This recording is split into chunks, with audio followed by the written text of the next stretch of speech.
Boris Johnson has sent a warning signal to Emmanuel Macron following the French president's last-minute fishing demands, as George Eustace announced that Royal Navy Fisheries Protection Fleet has been increased to police British waters after Brexit. Boris Johnson has sent a warning to his French counterpart Emmanuel Macron after France threw the Brexit talks into chaos by hardening the EU's fishing demands at the last minute. In response, Environment Secretary George Eustace announced that the capacity of the Royal Navy Fisheries Protection Fleet has been increased to police British waters. He said that this increase will stop EU boats coming in to fish amid in case an agreement is not reached with the EU. Speaking to LBC, Mr. Eustace was questioned by host Tom Swarbrick on the UK's plan to fend off EU fishing fleets in case of a no-deal.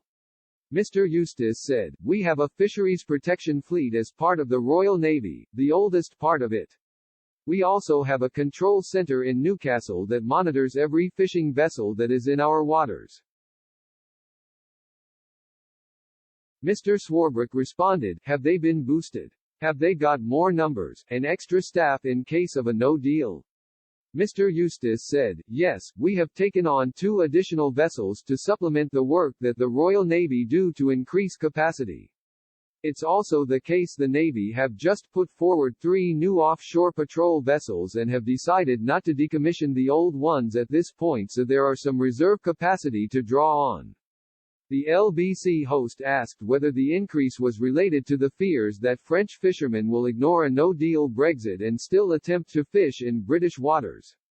Mr. Swarbrick asked, "So, the Navy patrols the waters to stop the boats coming in to fish if we go to no deal?"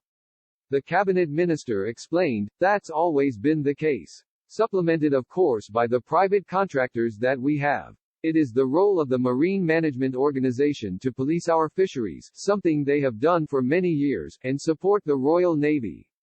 With support of others like the inshore fisheries and conservation agencies that have vessels at their disposal."